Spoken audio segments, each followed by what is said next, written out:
Hello and welcome to another exciting episode of The Aftermath. My name is Ian, and as always, I'm joined by Dylan. Yeah. And I must say that we were this close to having Ethan on the podcast. He has been busy being a jet setter, traveling the world, having his fun, and he's also been busy with work and his job and school. And he's been hasn't had a whole lot of time for us, which is sad to say. But at the same time, it is what it is. Right. And he was out here hanging around with us, and then halfway through this film, he got up and walked away. I had to go, and we're like, "Come on, man!" But it's like it's all right. Yeah. But I got to call him out on this show because it has been over. I think the last time he was on was at the top of the year. So we're approaching 6 months and he hasn't been around. So it's been sad. We got John on the show before we got Ethan back on the show, which is crazy. Yeah. So anyways, we watched what I would consider a classic film. Oh, so what we watched the original, The Fast and the Furious. Number one.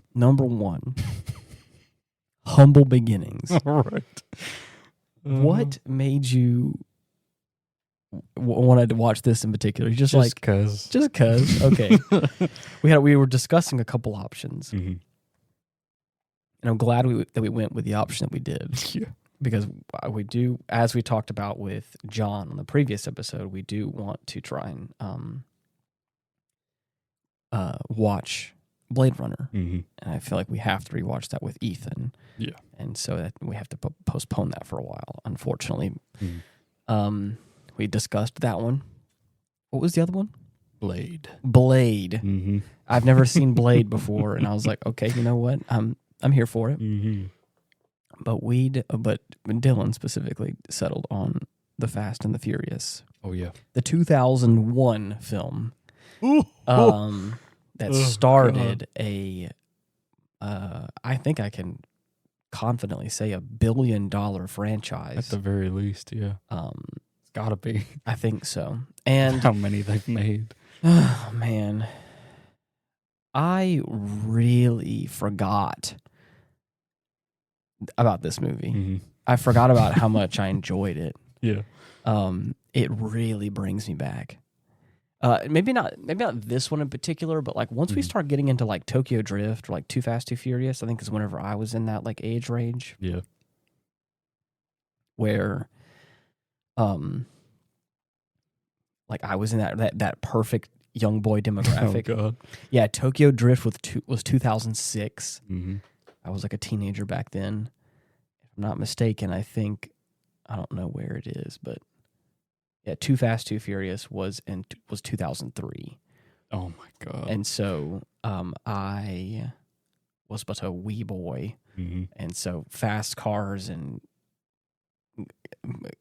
guns, right? Cops and robbers, explosions, pretty girls. It's a young boy's dream.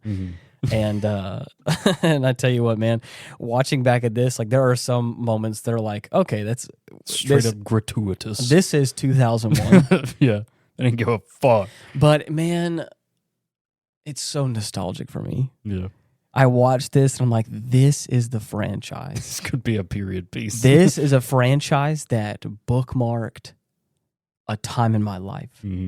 I was a big fan of numerous Need for Speed entries on the PlayStation 2 and subsequently the PlayStation 3 when it came out. Right. In I think 2006 or 7, whenever that was.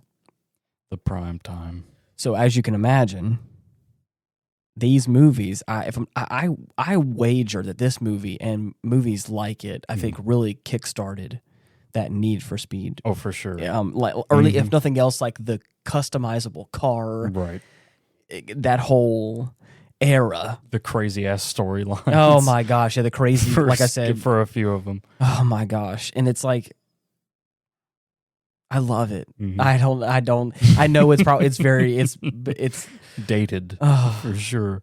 but I love it. Oh yeah. It's so like looking back at these like old like decals and on these car designs. I'm like, bro, I just I love it, dude. Mm-hmm. The old Supra, the iconic Supra of this film. Oh yeah. All the different. I don't know, man. I feel Mm-hmm. like I could gush for a while. It About all the little nuances of this film that Yeah. are so iconic in of its time. And I think that I could be wrong. I have not seen any of like the newer Me neither. Fast franchise Right. films, but it kind of feels like Mission Impossible, Yeah. or like those kind of rinse and repeat action flicks. Right. I haven't seen many of the Mhm. newer Mission Impossibles, Yeah. but it's like they come out with one every handful of years, and it's kind of the same thing but a little Right. different. And Feels like it. Mission Impossible 7, Mission 9, Mm-hmm. or whatever, you know, all The different- last one. Yeah, the last. I think that's actually what I think. Hold on, wait. There's Yes, no way. yeah. Did they really? I think Oh the my newest God. Mission Impossible Tom is Cruise like, is just like, I can't do this anymore. All right. yeah. Oh, Several the Impossibles ago, I can't. Nah. The next Mission Impossible film is titled Mission Impossible: The Final Reckoning. Oh my God. But for real this time, Right. That's what it feels like. But no, really. No, but though. really though, Oh my I could probably get some flack for that, but that's kind of what it feels like of these kind of like Fast 10, Fast Right. 10, Fast X Part 2, My God. Furious 5, or whatever it is. You know, like Jesus. it's just a kind of rinse and Yeah. repeat kind of thing that I'm not. They could be really good, or they could just be like, same old Right. action. The flicks. product of a dead horse type. beat. Oh yeah. It Who keeps knows? spitting out money, so we will keep beating the shit out of Right. it. But this first one though. There's so many.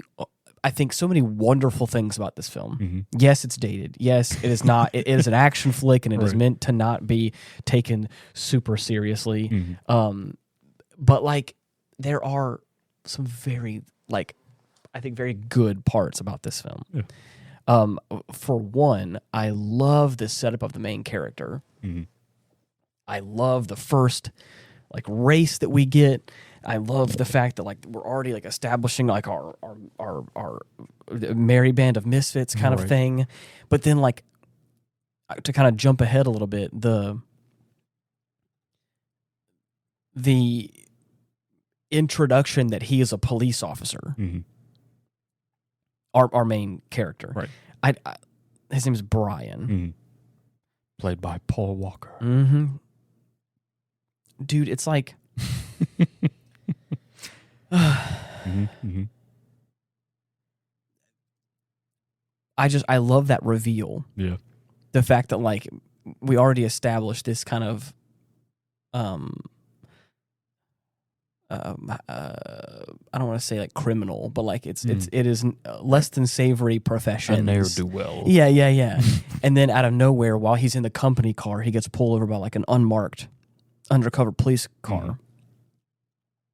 Gets put in handcuffs and then gets escorted to this elaborate Real California home. posh mansion Yeah. out in fucking Hollywood, the desolate wasteland that is Hollywood. Yep. And you can tell that it's Hollywood, or you can tell that it's in the desert, Right, because they've there's got the fucking orange piss filter. Yeah, the orange sepia filter across it, which is really nice. The world has contracted jaundice. Yeah. But he then gets escorted Mm-hmm. into this facility, and of course then he's there's this little fun banter back and forth between them of hey, you got to put the freaking cuffs on so tight next time, and he's I like realism. Sure. And then they're kind of joking around, and it's oh, so he's chill with them or whatever, Mhm. and then come to find out he's actually an undercover cop. Yep. One of them plain clothes type jobs. Yeah, but again, I think it's because there's a trope. I don't want to say it is a trope, but I think this kind of thing has been done numerous times, Mhm. and the fact that this time around it's a little different, or maybe it's because it's kind of the first of its kind. I don't want to say first of its kind. There's buddy cops movies far before this, Right. but I just or undercover cop films before this. I just Mhm. liked this kind of application of it. I thought it was really fun. Yeah. But yeah, we got Vin Diesel Dude. back in his I think it like either his 20s or his 30s, I believe. So like, Damn. yeah, it's it's crazy. There's like that motherfucker's still going. Yeah, we're talking like prime Vin Diesel here, and yeah, dude. Yeah. Do you remember the first time you watched this movie? It was decades ago. Yeah. I was very young. The crazy thing is because this came out in June of 2001, we are tiptoeing. We are literally a year away from it being 25 years old. Oh, God. And it's like, I love that you can tell. Mm-hmm. There's a moment where they're looking at a paper map. Yeah. The up-to-date cell phone is a flip phone with a little antenna that pulls out of it. Like Right. that is like That's high tech. That's high tech. Not everyone has that. Right. And it's like, oh my God, dude. It opens with a fucking like truck heist where they're Yes. stealing a bunch of like stereos and DVD players and mini TVs with built-in VCRs. Yep. It's a whole like Panasonic truck Right. that has like a bunch of like also product placement. Right. Ancient tech. Yeah. You mean to tell me this is a CRT TV with a VCR built in? Give that me shit is 5. high tech. That probably cost a couple $100 Right. once upon a time. Oh, God. And now you can't find those anywhere probably. Nope. And if you do, they're either being sold for dirt cheap or $50,000 fucking dollars. Well, yeah, the really good ones are sold for a shit ton of money, or they literally don't work. Right. I got two CRT TVs, and I was like, oh shit, this is gonna be some good shit. Right. Plugged up, doesn't even work. Nope. I could probably figure out how to fix it, but I don't want to do that. We ain't got the certification. I don't want to. The certs for the certs. Yes. The newest film is coming out next year, and it's called Fast X 2. Fast X Part 2. I didn't even know there was gonna be a new one. Yeah, dude. Oh my me? God! This dead horse is still spitting out money. Jesus Christ! The whole franchise is, Wow. yeah, Amazing. it's crazy. I can't believe it. Vin Diesel's making a reappearance with Dwayne Johnson, Oh. Jason Statham. Oh my God. They're pulling out all the staples. Yeah, they're pulling out everybody, Jesus. all the people. Jason Momoa, Brie Larson. Everybody's coming back out Oh my again God. because that's the like I said, the franchise is so different now. It is an action They got movie. fucking everyone. They in got there. everyone out there, and it is yeah. So, anyways, Oh man. yeah. Hilarious. Oh man. But yeah, so it's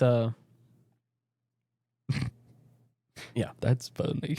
I definitely enjoyed watching this film again because I think the last time I watched it, it was very long ago. Mm-hmm. I watched Too Fast, Too Furious a lot, and then I fell in love with Tokyo Drift. I know that people don't like Tokyo Drift for a number of reasons. Oh yeah. I don't think it was probably I think it was one of those that didn't age very well. Oh. Potentially. Again, it's been a long time since I watched it, but I think also up until then, it was like you had 1, you had 2, and this is kind of 3, but it kind of felt like a different like side story, I guess, or whatever. Okay. And so I think this is the first iteration where they were like, this is kind of losing the plot. Like Right. this is the beginning of them, I think, like beating the dead horse. Right, the end. Right. And so I think there was a long period of time where like between Tokyo Drift and another film, it was numerous years, if I'm not mistaken, because I think that, oh my gosh, dude, the names of these films are so. I'm looking at all of them right here. Mm-hmm. I'm trying to figure out I think I said Tokyo Drift came out in, yes, 2006. Mm-hmm. And I don't think that like the next one came out for like another like handful of years. Damn. But anyway, the reason why I'm saying this is because like,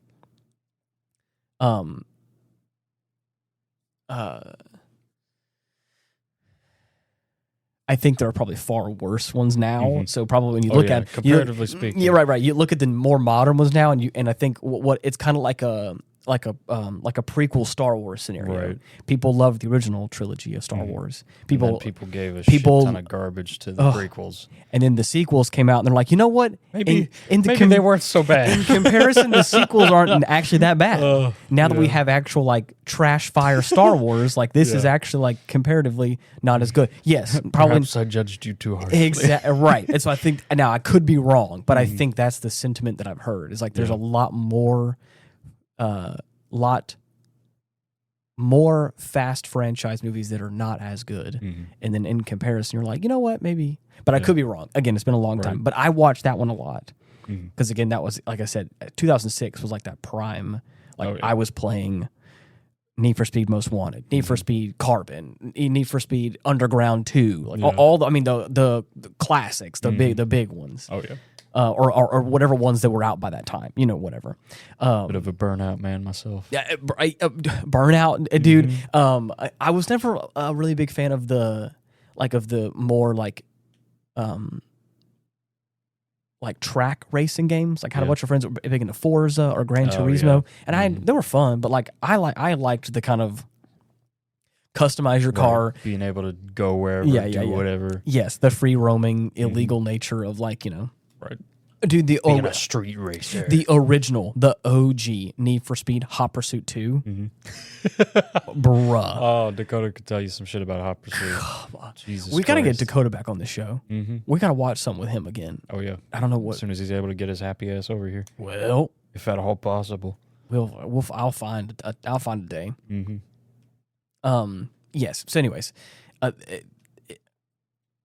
this just brings back a certain time in my youth that makes me very happy and very nostalgic. Oh yeah, dude. The sound effects for the cars, the fucking visual effects, dude. Some of the shit. Oh yeah, dude. It looks so fucking funny. So good. It's so, again, for 2001 and for probably the budget they had, that was hot shit. $38 million. That is nothing in today's money. Yeah, which is crazy. Oh yeah. That is straight wild. up bonkers, man. Yeah. There's a lot of great, there's a lot of great, like, I feel like character moments in this. Like now it's a meme. Right. The like family and all the stuff now. It's like, you know, it's ain't nothing stronger than family. Yeah. It's like now it's become a meme and now it's become this kind of cultural thing. But like this is, like if for me, if I allow myself to like remove myself from all that and like look at this objectively for what it is, like yes, there are some like moments that I'm like, ugh, it's probably a little bit cringe, but like, but I've seen far worse, far cringier stuff nowadays. Where I'm like, again, I look at it, I'm like, you know what? Yeah, sure. There's a group of guys, and you know, and one guy's girlfriend and sister and who knows? Yeah, and like there's girlfriend one person / sister other person. Right. They're not one and the same. I didn't want to conflate those two. Yeah. I said girlfriend confusingly. Oil and water. Yeah. Well, I said girlfriend ? And then immediately thought it was sister. I was like, well, I'm sorry. That made like, wait a minute. Made me feel like I was conflating the two people. Anyway, so like there's like this group. Fuck, what was I gonna say? Oh, sorry. It was so good. Hang on. Keep going. Okay. I gotta remember.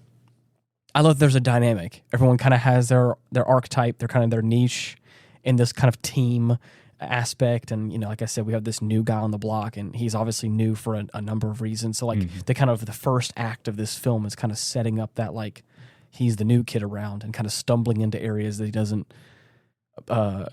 know or doesn't belong to or whatever, or doesn't understand the kind of the... One of my favorite parts is whenever he goes to that first like meet for the race. And he just parks, gets out of his car and just stands there. Yep, he's just standing like staring around. Yeah, just kind of getting the feel. Yeah, it's awkward, but I think it shows because obviously everyone's got all the other guys that are around their cars, like have all everybody's got their posse, cliques. Got their honeys around. Right, it's like trying to find a fucking spot at a lunch table. Yes, it's cool. Yes. The funny thing is, like, this is probably again this is a cultural thing from a bygone era. This shows the age of this film. Yeah. Is that like each car that they cut to, each of like the head guys at their car is like racial specific. Oh yeah, a different ethnicity. Yeah, a different ethnicity. Right. But if it has their ethnicity around them, We got every flavor. Yeah. We got Hispanics. Like, we got African Americans. We got Asians. We got, and then we have one lone white guy. And you're like, okay, It don't matter where you're from, as long as you race, you're in. Yeah, you're in. Oh my god. Yeah, I just think that's again, it's very like, oh gosh, what a different time. The Planeteers of street racing. Oh man. Ugh. Yeah. Anyway, I remember what I was going to say. It's the ounce of cringe that makes it endearing. Yeah, that's what I'm talking about. It's not so cringy, Right. or it doesn't take itself. That I think, to turn it off and be which I think is what I could be wrong. Which is why I'm nervous to watch some of the more modern ones. I think it probably takes itself too seriously. Yeah. That like I fucking lost it whenever I saw a trailer for one of the newer ones, and they're in fucking what looks to be the Arctic, racing on top of like a frozen body of water, and then a fucking submarine crashes through the ice, and I'm like, all right. What the fuck is going on? There's like a level again, and this is what I'm talking about with this movie. There's again with this one. There's also like there's like a suspension of disbelief where like some things probably would never actually happen in real life, but are like I don't know, man. Like I think it's still like just barely believable enough. It's right, like, man, that sure would be cool if it did happen. There's like a crazy thing where the car goes underneath the 18-wheeler. It's like that's not impossible, but like would that be so difficult and like yes. Would it be worth hiring and possibly paying for a stuntman's funeral for? But like another thing too is like the shotgun blasts. Oh yeah. The bullets, how they just kind of fly around and don't hit people, Motherfuckers like, aiming while trying to like oh my god, yeah. Move around an 18-wheeler. Circles with their anyways. This is also like the early 2000s, so it's always a Uzi submachine gun type thing where it's like, oh gosh, everyone Uzi 9mm. Dude, everyone loved the freaking Uzi back in the 90s and 2000s, I feel like. It was shotguns. Shotguns. Many varieties. Yeah. Fucking love the sawed-off. Oh, dude. yeah. That thing I need a sawed-off shotgun. Okay. I have to get one. Yeah. At some point or another. I think those are illegal, right? No. Mm-hmm. Maybe not. Maybe I don't know. I hope not. I think, if I'm not mistaken, if it's underneath a certain length, it's actually like it's technically not. It's not legal for certain reasons or whatever. Yeah.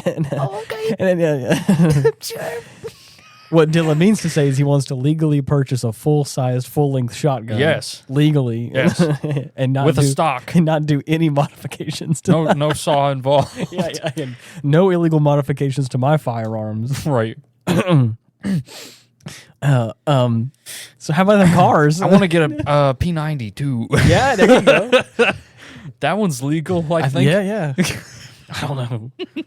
Very cool. But yeah,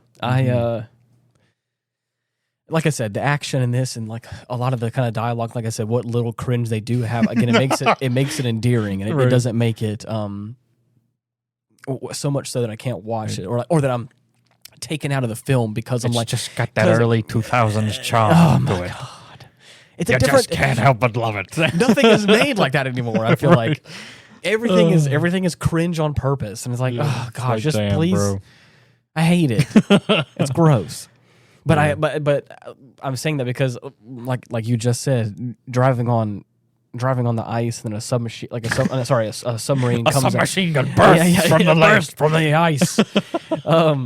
A submarine, busts out. Like that's at a certain point you gotta go you gotta be. What's going on? Like what happened? I don't remember How'd you go from street racing to running from a sub in the Arctic. I don't know how this happens, but like which movie this happens in. Mm-hmm. But there's like one where I think either one of the big action heroes, Vin Diesel, Jason Statham, whoever it is, like drives a Lamborghini through like a skyscraper from one skyscraper to another. Oh my so like God. on one floor, busts through the glass and then like lands on another floor of it's like that kind of stuff where it's like how the fuck we're talking like special effects stuff. Right. Whereas this, I feel like there's a lot of it that's practical and there's like special effects that like add flavor. Overlay. They kind of add flavor to certain One things. of my favorite bits is like during that final stretch where Dominic and Brian are about to like make a break for like past the fucking railroad tracks.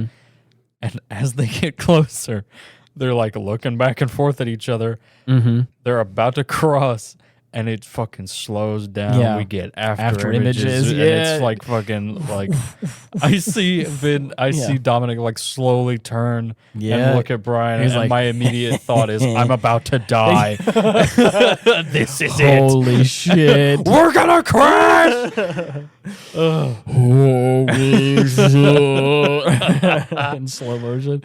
Yeah. And then the fucking fake out with the random ass 18-wheeler. Oh my god, dude. Fucking clips. Oh, it's so funny. Dude, the tension in this film is so good. Oh yeah. There's a handful of times where like dude, it's been so many years since I've watched this, but like the action and the actual tension of like, oh my god, and then like something happens or something doesn't happen. I think it's really good. Oh yeah. Again, like I said, I could be looking at this through rose tinted glasses because I think there are some. We've watched some modern stuff where I don't feel like I have that same level of like, oh, like on the edge of my seat stuff. Right. But like that, the sequence that takes place. I guess hold on. Let me add some context to this really quick. There is the kind of the pushing force of this film is that there is a trio of black Honda Civics with green underglow that kind of come through and take hostage these like 18-wheeler like truckers that have all this like merchandise, super high tech gadgets. Yeah, all this merchandise, and then they end up selling it off somehow illegally or secondhand. A little extra dosh on the side. Exactly, and it's mean out on these streets. So we're trying to figure out kind of what gang is behind this. And the setup is, I think, really well done. That like we get all these little touches that it could be these other gangs. And then what was Brian's like higher up? I think he just called him like chief or something. Right, sergeant. Sergeant, yeah. But anyway, I don't know his name. Whatever his sergeant was at a certain point in time, towards kind of the 3/4 mark, almost into the film, he's like, "It's always been Toretto," which is Dom. Everyone else is just fumes. Yeah, and it's like, like what a descriptor, dude. Yeah, you're nothing but car gas in the wind. You're nothing but fumes, chief.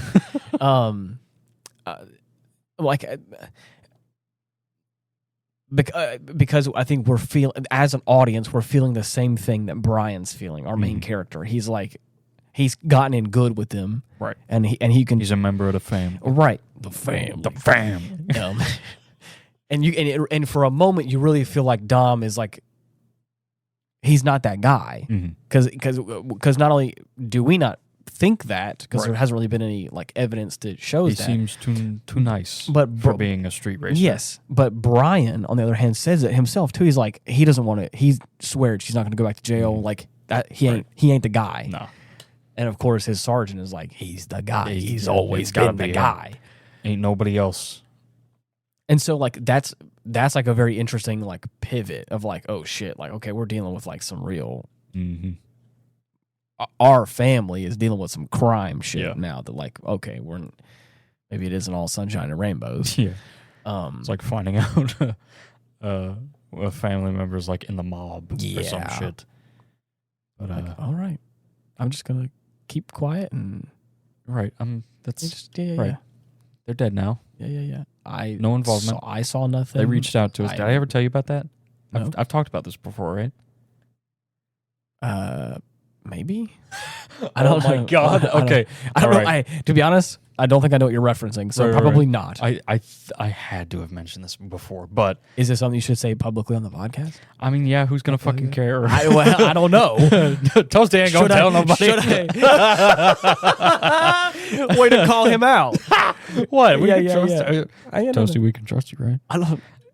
It's ancient. It's like ancient history. It's like I just was making a joke of like, should I be scared? No. Moving forward, should I be scared to post this episode? No. At one point, after my dad had gotten married to my mom, I don't know whose family had the connection. Okay. At one point, my dad was approached to be a courier. Really? Yeah. Okay. And ferry some stuff around for people. There you go. Don't know who. Yeah. Don't ask questions. Right. Yeah, right. But turned them down. Yeah. and there you go. Right. Got out clear from there. There you go.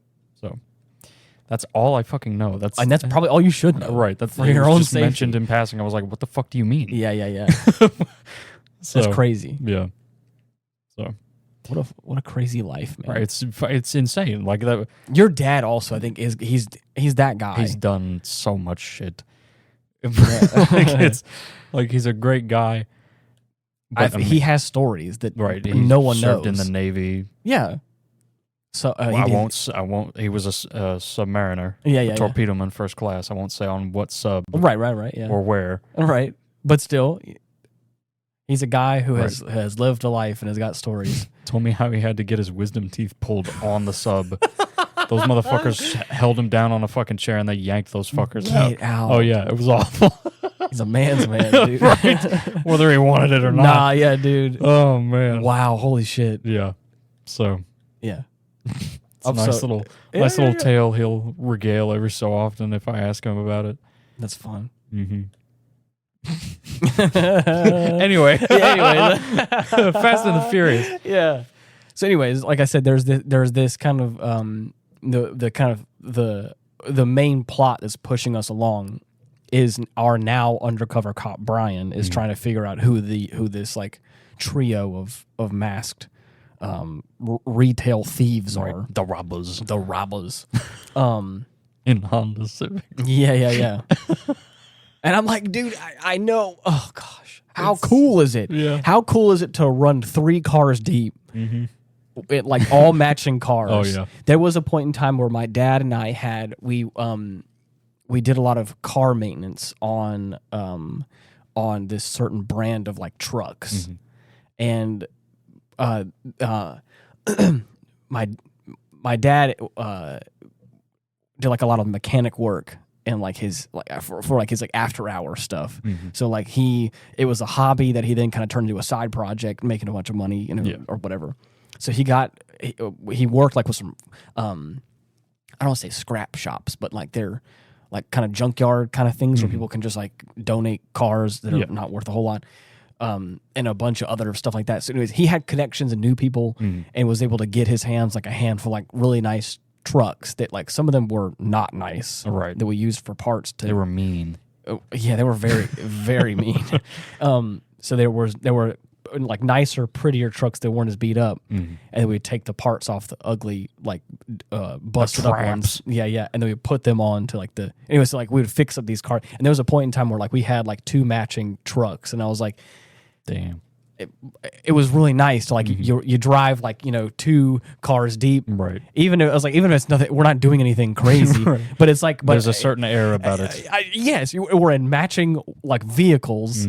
And we're going like we're on like the car or like we're bobbing in and out of traffic or whatever, and it's like it feels cool. It feels like I'm on a mission. It feels like you're in an action movie a little bit, or if you feel more important than you probably actually are. Right, there's a sense of officiality to it. Yeah, and so I watched this scene where there's 3 matching black Honda Civics.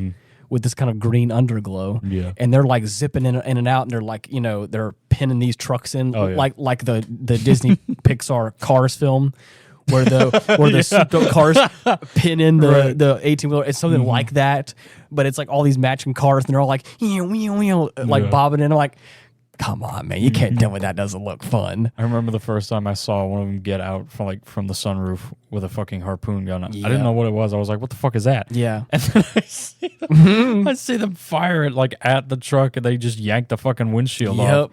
And I'm like, all right, sure, I'm down. Yeah. And then they bust out another one. Yep. Fire it through the seat, and then they're in. Yep. That's crazy. That poor fucking trucker in that first one, dude. Yeah. Trying to beat him down with a fucking bat that he's got in the cab. Yep. And they nail him with a tranquilizer gun. Yep. that they just have. Right. And the guy, one of our boys gets in there with the pistol and he shoots him. And at first I was like, oh shit. And of course, like I thought he fucking died. Yeah, he has like this kind of like this frilled like I was looking at it. It's like, what is that? A fucking paint? Is that a paintball gun? And I was like, no, it's a tranquilizer. And then of course the next scene he goes from swinging to like he goes down fast. Oh yeah. Those are depending on what kind. Like some of them are bad. Oh yeah. Horse tranquilizer. Oh, that'll kill you. Yeah, or at least conk you out hard. Right, put you in a coma. Yeah. So, anyways, I was establishing that kind of the backstory a little bit because, like, at a certain point, like later on in the film, whenever we realize that it's our family, that's a part of this like trio or the trio that's like doing all this nefarious activities. Right.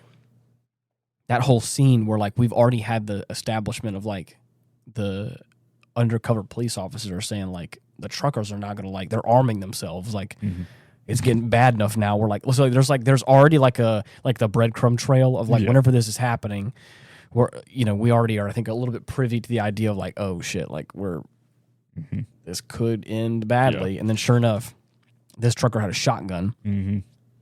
So. Some of the shotgun blasts and like how they spread or splatter or like bust holes in certain things. Like at one point, like it looks like a regular like array that you'd see from a shotgun. On the hood, it's like just a bunch of marks like splayed out. But then whenever Vince, one of our resident robbers, is like hanging off the side, we see one big hole go through the door, and I'm like, okay, so he's switched to slugs now. Apparently. Like he's trying to blow a fucking hole through your head. He's just grabbing anything he has. Right. So anyways, it's like there's some things like that that's like you know. Whatever. right. It is what it is. It ain't perfect. But But the tensions I'm talking about of like the fact that like even though there is a suspension of disbelief and of course we're kind of getting like a little fantastical, like we're still like it's still the entire time feels like an 18-wheeler like whipping around on the road while Dom is actively trying to like get his friend who is like now hanging off the side of this truck and arm like, all fucked up from the wire they used to get into these things. It's like one of those like metal. It's like again the harpoon they shot has like a metal like coiled rope thing. I don't know. I forgot what it's called. There's like it's not rebar. It's like it's like metal like a metal coil or whatever it is like a rope. Anyways, so it's like it's tied up around like it's wrapped around his right arm and like and is like digging in as he's like flailing about. He's like I can't get my arm out. So we're like oh shit. And so, like, and again, our truck driver is actively trying to blast holes in his door to try and hit him.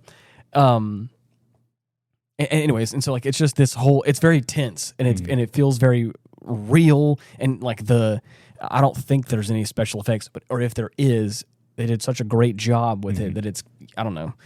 It looks good. It looks great. I think that like, there's a lot of shaky cam stuff, but again, I think it adds to I think some of the feel of like that scene of like the tension. Yeah. So yeah. And it's a fun fucking movie. Dude. It's fun. It's fun. I love the reveal that Brian is a police officer to Dom. Right as he's like trying to stop Vince from bleeding out on the ground, he pulls out his police issue flip phone with a little antenna. Yes. And makes a call out. And he's like, I need medevac now. This is Officer such and such. O'Brien. Serial number, blah, blah, blah. Yeah. And immediately Dominic is like... He's dead staring. He's like... what? Like, I thought he was about to fucking kill him right there. Dude, anyways, I just... like you said, it's charming. It's endearing. I think it's a fun film. I now... want to watch the second one because Dakota's gonna fucking kill me when he finds out we watched this without him.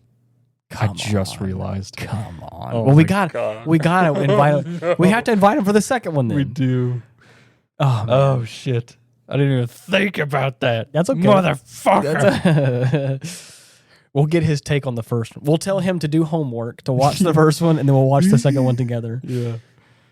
That'll be fun. Damn. I don't know this, and I need to probably look it up. Mm-hmm. I don't think I want to look it up right now. Okay. Was the last film that we had him on Godzilla 2000? Or Godzilla, or Zilla, sorry. Zilla. Yeah. The 98. 98. Yeah. That I think Atrocity. that was the last one we had. That's crazy, dude. Yeah. Oh, man. That is Hilarious. we got to get him back on. Mm-hmm. Oh, we will. I'm going to send this to him. Right. Past couple times we've hung out, I've been over there. It's his turn. Yeah. Tell him to get over here. If nothing else, just for an afternoon. Right. At the very least. Yeah. What is he? He's about an hour away? Just about, yeah. Okay, that's cool, yeah. That's not too bad of a trip. Not awful, no. Not awful. But yeah. So as I was saying, now I'm interested now in watching the second one. I made the joke after this movie was over. And I was like, now it's time to watch all 8 of them. And Dylan was like, oh no, Jesus. I was like, we're probably not going to do that. I'm not going to put you through all that. But at least Land Before Time-esque endeavor. Oh my goodness. Can you believe this film was PG-13? There's no fucking way. Yeah. Are you serious? I'm serious. What the fuck? Yeah. Holy shit. It was a different time. Wow. Yeah. My God. I feel like there are some people that say that like movies are getting more aggressive or maybe not more aggressive, more sexual or more whatever it may be. Like the raunch. Yeah, more raunchy or whatever. But I'm like, wasn't there a point nowadays in time, they're saying that? Some people have said that. Like, I think because again, like they see certain films, I think that are rated PG-13 or something, and they kind of get a little bit more risque. And I think certain people aren't used to what old risque was. Right. Because I think, haven't we watched like 80s films that were PG-13 and it was straight up a whole titty? I don't know if any of those were PG-13 specifically. We'd have to check. Not even, I'm not talking about like action films, but I'm talking about like, I know somebody out there is probably yelling at their computer and what I'm talking about, but I know for a fact we've watched films, or maybe not we have watched, I have watched films I think have been around, that came out during the 80s. Yeah. And there was straight up full chest in some scenes where I was like, this is crazy. Sign of the times. It's a sign of the times. They can get away with certain curse words. They can get away with saying certain things that you can't say now. And so, like, I think that things have gotten a lot softer. Yeah. But I'm just saying that like, in context, people will look at films nowadays and go like, oh, my God. Right. This is PG-13. I can't believe it. And I was like, there's... All right. Hey, I mean, sure. Okay. maybe by today's standards. Maybe by today's standards, but back in my day. Oh, God.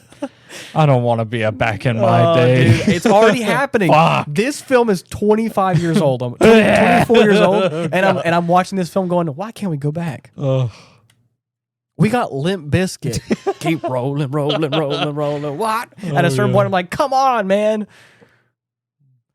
What a time, man. Got some DMX in there. Oh, it's been a while since I've heard any of his shit, man. Yeah. Too long.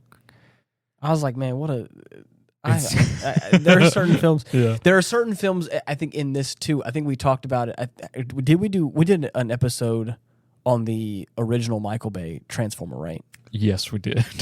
That's one of those Robo that's like, Hobos. No, man. I love how you remember the names of the episodes. Oh yeah. I remember that one also kind of being in this space of like, this is an early 2000s film. Mm-hmm. And it feels that way because again, I remember going to see that shit in theaters with my dad. Yes, for this very same reason of like they're getting away with certain things that they would never. Yeah, you can never do before. Right. Parental advisory suggested. Yeah, you can never do nowadays is what I meant to say. I apologize. You watch those films. You watch the original Transformers, Michael Bay. What is that? 2008? 2007. 2007, 2008. Yeah. Or, again, same time period. And you're like, ooh, man, they're getting away with. That was the two big things of that year was Halo 3 and the fucking dude, Michael Halo Bay 3? Transformers. Get out, dude. Uh-huh. What a vibe. Yeah. I was trying to see if I can't. Yeah, 2007. Oh, dude. God. It's what I'm talking about, man. They don't make films like that anymore. No. for better or for worse. Right. Some of them now I think are more cringe. Right, that may or may not be a good thing. May or may not be a good thing. But anyways. So I think it's funny that like there was a certain flavor of 2000s film that is, definitely the product of a bygone era. Oh man. Take me back. Oh yeah. So anyways, it's a lot of fun. I remember I had a one of those like replica like metal cars. Oh yeah. Of the Fast and Furious Supra in this film. So it had like you could open the trunk, you could open the hood, whistles. You could open the doors. It had everything. Like I had a few of those too. Oh man, it was probably like 6 inches maybe, or 7 or 8 inches or whatever long. It was like a big metal one, and I had it on like a little display, my mantle. And I was like, oh, this, and this is what I'm talking about. I watched this film again, and it brings me back to all those like Need for Speed things. And now it makes me want to play Need for Speed again. Yep. I got it. Oh, but dude, we can boot it up whenever. I don't have all the ones that I'm talking about. Oh yeah. Yeah. They re-released Hot Pursuit, and I think it's just Need for Speed Hot Pursuit, and it came out, gosh, probably the 2010s or whatever, or I think they remastered it in like the 2018, 2019 or something like that. Yeah. That was a really good one. I think it was really nice, but it didn't have the same kind of flavor that like the original one that I'm talking about did. Then they had the last game I think I played was Need for Speed Heat. And that was actually a really good one. I think like you could I say really good because you could like do more customization. There was a point in time where I think this genre got really popular. Yeah. Fast and Furious, illegal street racing games, and it became a very popular thing. And then I think that people started to game developers like cooled it down, and they're like, we can do illegal racing a little bit, but we can't make it too cool. Right. I think it also kind of got out of fashion. So like, it got there was a lull where like this kind of vibe changed a little bit, and then I feel like Heat was the first game that I got again that allowed me to like change up, different color schemes, and wraps, and wheels, and engine tunings, and all. And I'm like, oh, it's fun. I love that stuff, and it brings you back. Yeah. But so I'll never forget Underground 2, and Carbon, and all those. Like, I loved those. Those like classic PlayStation 2 Need for Speed games that I desperately want to go back to. I heard there was like I don't think it was an actual thing, or it may have been a mod or something or another, but I heard there was potentially a remaster for Underground 2. Oh. And I don't think that's actually factual or whatever, but there was like a picture that someone made. Like I said, I think it was they modded a different game to make it look like that or something. Or I could be wrong. I didn't do a whole lot of details on it, but I saw like a picture or like a meme or something about it, and I was like, oh shit, man, you gotta take my money, take my money now. I was like, man. So, anyways, but man, do you remember watching like the rest of this kind of like franchise or? No. Or do you know any of the other films? I had only ever seen the first one, and that was it. Like, you've never seen Tokyo Drift? No. I've seen commercials, like old trailers for it, but that's it. Dude, it's so... I'm probably speaking just for myself, and if there's anybody in the comments that believes the same way I do, please chime in, back me up. Right. Tokyo Drift made drifting cool. It was always kind of cool. Sensationalized it, I feel. It was always cool, I think, and it had its niche, and I think around that time it was becoming more popular. I got my drifting from Initial D. Dude, Tokyo Drift was like it made drifting so cool. I feel like it was it was such a vibe. All these like Asian cars, all these like Asian specific like Nissans, Hondas, Toyotas, all these different like flavors of like obviously it's in Japan and it's just like this it's just so cool, man. And I was like, oh, this is so fun. It made Japan was always cool, but it made Japan look cool. It made drifting cool. It made souped up Japanese vehicles cool. And I was like, oh man, this is so So I That's just tasty. I have a fondness and a love for certain kinds of vehicles because of that movie. Damn. I just hands down. Yeah. Fast and Furious has always made standard transmissions cool. Has always made a manual, like a stick transmission, cool. Right. And I had never had the opportunity to drive stick until. Oh, please indulge me. Please let me talk about this. I had an old Honda CRV, like an old hatchback kind of, or honestly, it wasn't big enough to be an SUV. Yeah. It's kind of I don't know. I think it's technically considered a hatchback. I could be wrong. Again, correct me if I'm wrong. Old 2001 Honda CRV. I called her Old Faithful because that's exactly what she was. Oh yeah. As long as you kept gas. I remember many a trip. In that thing. As long as you kept gas and oil in it, she ran forever. I think I got Old Faithful with like 100 and something thousand miles, and I think I easily put another 150 on it. So I had that car for a long time. Loved it to death. Because I was the first car I bought with my own money, so I had a lot of buy it. It was a used car. I think, if I'm not mistaken, I think an older couple or something had it before I did because it was the interior was really the whole car was really taken care of. Yeah.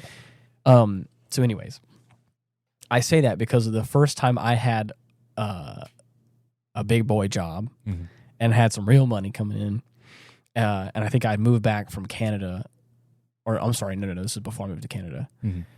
I had the opportunity to get a Mini Cooper. Oh man. And this was a I think it was a 2003, I believe. Let me look and see. Just hold on. That thing was so nice. Oh dude, please don't. You're gonna make me sad. Yeah. Just talking about it. Dude, yeah. It was a 2003 Mini Cooper S hatchback. And it was a charcoal gray color. Yeah. It had the person who owned it before me had matte blacked all of the chrome accents. So on the front grille, on the what you call it? The trim around the headlights.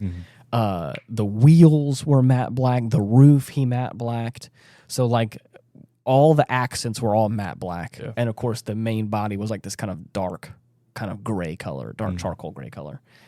And he put aftermarket suspension on it, so it was a little bit lower. Which was it felt like you're riding in the fucking go-kart with that thing, dude. Because it was wide, the Mini Cooper was a little bit wide. Yeah. It was still driving a big short, box. Dude. I tell you, because the lower suspension and the wideness of that vehicle, dude, you could take turns like a champ. Oh, and it was a 5-speed. What? Hold on, give me a second. Am I mistaken? Was it it may have been a 6-speed. Oh, dude, look at this. I have to stop. I'm gonna buy another freaking Mini Cooper. I may buy one. Oh God. It was okay. Yes, it was. The one that I had was a 6-speed manual transmission. It was a Mini Cooper S, so it was supercharged. Right. It was not turbocharged, and because that would have been too. Oh yeah, no, that would have been a nightmare because turbos are hard to work with. But it was supercharged, and buddy, dude, when I tell you that thing, I had never owned a car that could that had enough torque to make the wheels chirp whenever you punch it. But buddy, you better believe. You better believe, man. At a stoplight, someone would rev their engine. I'd have that buddy in neutral, and it sounded, dude. I tell you, it sounded so nice. Because again, whenever you revved it, it would I don't know how it was tuned. I didn't get to in the details, but whenever you would rev it, it would it would pop a little bit, not crazy, just a little bit. And I was like, "Ooh, this is making me feel good." And then, dude, when I tell you, at the stoplight. Like I said, I could rev it up, and of course could whip it in first, and it would go, and it would screech. I could make it screech all the way to third gear. Damn. We could be moving, and I could skirp in second gear, and make it lock in. Oh, dude, it was. it was a dream. Mm-hmm. And the reason why I went on that little tangent was because like I watched this film, and again you're watching these, like, again the camera's shaking, oh shit, but you're like, but they're slamming these gears, or you watch them like they're slamming the clutch, and they're they're blasting these gears, moving everything every which way. Oh man, and it was like this. You watch this, and you're this like, is cars. This is cars, and I I remember like falling in love with that whole like just learning how to do that, but I never had the chance to because, again, my family never owned one. Yeah. But I went out on a limb, and I was like, I'm going to learn how to drive a standard transmission in this vehicle. So the first car that I ever drove that had a standard transmission that like I learned a whole lot about and like learned all the do's and don'ts, that kind of stuff, was on this very nice, very cool Mini Cooper S. And I, needless to say, I had so much fun with that vehicle. It was a lot of work because there was a lot of aftermarket stuff on it, and it was, at the time, a little over a decade old. It needed a lot of work. Yeah. Again, there was a lot of aftermarket stuff that like my dad and I couldn't really work on very well. And because of how small the vehicle is, like to do any like really intense maintenance, you really got to like take the whole front end apart. Pretty much. You got to lift the hood and kind of take the whole front bumper off to do anything with it. Because it's a European vehicle also. Like my dad and I have at that time had worked on a lot of like Chevys and of course my Honda. Right. So like we knew the Honda space. We knew Chevys. We knew. I think my dad had worked on Fords in the past, or GMCs. Right. All that kind of Mopar one or the stuff. other. Yeah. Yeah. Anyways, it was more work than it was worth. Yeah. I put a lot of money into making that keep going, and there was one part in particular where the kind of straw that broke the camel's back was. I think it was like leaking certain things, either oil or coolant or something or other. And like there was one time in particular where this jerk was specifically not letting me merge on like the interstate. Yeah. And so I downshifted and just I blasted through that, like I blasted past that guy. In hindsight, it wasn't reckless, but it was not the smartest decision I did. But I was able to get in because, again, as I was trying to merge, he sped up to like match my speed instead of going. And so like I was like I could stop, but I was like, but I'm in the. I was in my Mini Cooper, and I felt like I'm not gonna justify myself anymore. Right. I downshifted and was like, like get out of my way. Right. I'm sorry. I'll show if you're gonna you. be a jackass, I'm gonna go ahead and we'll play if you want to play. Yeah. And so, but then upon doing that, very shortly afterwards, like the engine was like heating up, and I was like, oh shit. And so I think like in the process of doing that, I think I broke a seal on something, or I load tested the engine in a way. It wasn't too crazy, but it was just like enough. I think it was just where it was coasting. We're all fine, but the second I got it up to like 80 miles an hour, 85 or whatever. Yeah, it was like I'm tapping out, and I was like, well, son of a bitch. Damn. So I'm saying that because like the amount of work it would have taken to fix that, my dad and I did, and then I eventually sold it because it was just. I couldn't put any more money in it. I was like, the amount of money I would need to like put original parts on it was going to be a lot. And I was like, well, and then this was the time. Shame. This was the time whenever my dad and I got in those trucks and all that kind of stuff. Somebody was like, you sell this and we'll take that money and then we can fix some more parts on these trucks and then you can drive this one and you don't got to pay me anything extra for it and we can just work on it. And I was like, all right. Yeah. But I'm not going to lie though. I'm oh, be careful. I know. The one thing that I've always wanted is they make them like cream, like a cream color, with like the black top and like black wheels. And I tell you what, like that's the one that I've always wanted is the cream with black wheels. Damn. And the black like accessories on it. Oh, dude. That'd be pretty sweet. Oh, it's so cool. Mm-hmm. I'm a sucker for Mini Cooper. especially like the thing is too is I mean I don't have the know-how to do this, but like I would love to put like a shit ton of aftermarket parts on it. Oh yeah. There's a lot. There was a point in time on Instagram where like I had a whole bunch of like I followed a bunch. I still follow them, but my algorithm isn't showing me a whole bunch anymore. But like I was following a bunch of like aftermarket, like Mini Cooper stuff, where like they had some like super cool like tricked out Mini Coopers. Damn. I recently had a friend who had a Mazda RX-7, which is Dom's vehicle for like the beginning part of this movie. He had a yellow one, and it was really nice. And I think and he put a whole bunch of like work into it, and souped it up and got a bunch of like aftermarket parts on it, and it was like really nice looking. And I think just recently he sold it, and I was like, you sold the RX-7? How much? I don't know, probably a lot though. He kept it clean, and Good. it was it was so cool. I bet. But yeah, so I gotta be careful now because I'm gonna be in the. Yeah, don't. I'm gonna bet. But I don't need a new vehicle. I need a vehicle is the big thing. Yeah. I'm in the mood for a change up. You're telling me. I don't even start with your situation. You got to get some. You need some help. Yeah. Like, okay, I gotta stop. Yeah. I keep looking at it. Browsing over. Yeah. Browsing is over, and we're also at an hour. So I feel like we didn't talk about the beat by beat story of this film, which I think is okay because no harm done. It's we did a little change up. Yeah. But yeah, not everybody needs a synopsis. Or well, not every film needs for an almost 25-year movie. I don't think everyone needs a synopsis for an action film. Sometimes it's good to hit all those notes. This one's one of those. I'm like, nah, it's okay. Yeah, just I think it is. This film means more to me in like the interests that it gave me along the way. Yeah. As you have heard from listening to this episode. The real fast was the furious we made along the way. The real family was the fast we made along the furious.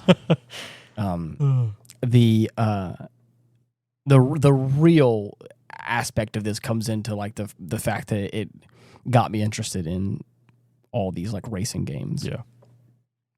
That then transitioned over into my love for vehicles in a new way, and that's one thing that like that is an interest of mine that I have that if like of my like list of interests, cars specifically is on there. Yeah, but it is lower to the list of all the other hobbies and other interests I have. Yeah, and it's one that I would like to involve myself in more, but I know that I don't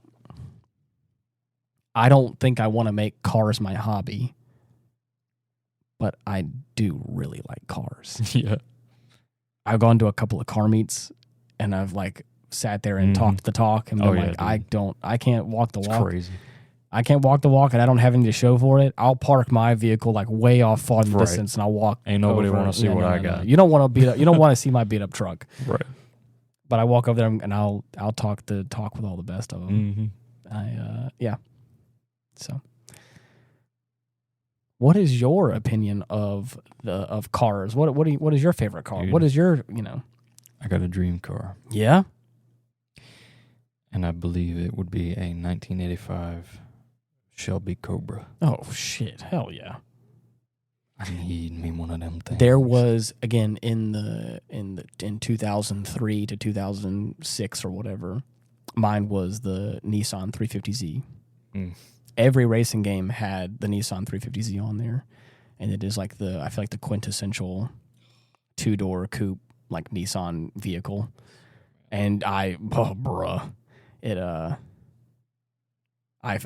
one of those so badly. Yeah, dude, that's nice. That's beautiful. That's beautiful. One of these days. Yeah. Well, I want to hear from all of you at home. Let us know what kind of vehicles if you're interested in vehicles or not, or what you like, or Or what are your thoughts on the Fast and Furious franchise? I almost said Need for Speed franchise. And you know what? You can say that. You can say it too. What was your? Was anybody else? I know there's a handful of listeners that came up around the same time as us. So there's got to be someone out there that also has shared in the Need for Speed fandom as I have. I am positive. Please let us know. I do think that we should get Dakota on here for the next one. Now we have to. Yes, now we have to. He is owed a debt. Yes. And then not only that, I think also I want to finish the last 4 episodes of Violet Evergarden. Oh, yeah. We haven't had a chance to get around to that. I'm going to try and take off next week, take off work, take off all the hobbies. Mm-hmm. So you and I probably are going to get together at some point and try and get an episode ahead. So... sounds like a plan. Everybody wish me well at doing absolutely nothing for a week, which is nice. But yes, you know how to find us. Right. The usual. My call to action, as always, if you go to youtube.com/@Hindsight Studios, or you can just type in @Hindsight Studios on the little search bar, you can find our YouTube page where you can like the videos. You can subscribe. And to anybody out there listening on Spotify and Apple Podcasts, thank you. I think there's a way you can leave a rating there or a comment there. I am usually the one who always tries to read all the comments. Hold on. I just let me shout out our buddy. Just a quick PS. Yeah. He specifically said, I think a couple of weeks ago, actually, I know that he has talked about how unclear it is to find the more avant-garde ways to get a hold of the podcast. Oh, yeah. And so he's having a hard time, and he just asked for just just some easy way to do it. Clarification. And he said that the message sending instructions were unclear, and he ended up walking outside barefooted and doing quaaludes with a homeless man who liked his toes. So I think that... Not a very pleasant experience. I just don't think you had the right intention. Right. You had to center yourself. Your first mistake was being anywhere near the homeless. No. Well, no. What I'm saying is that I think he had the right... setting. Mm-hmm. He went outside barefooted in the grass. Like I think put them dogs away, like we said.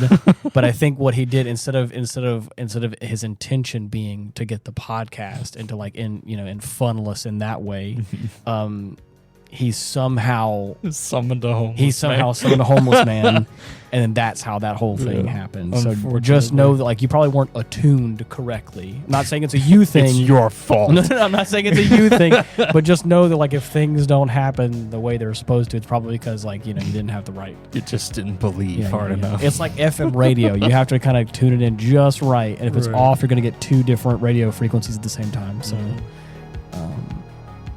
Maybe don't try that way. Just try harder. No, but what you should do next time is you should get in your vehicle, grip your steering wheel with all your might, and say family, family, family, family, and then our podcast will be on the radio. Mm-hmm.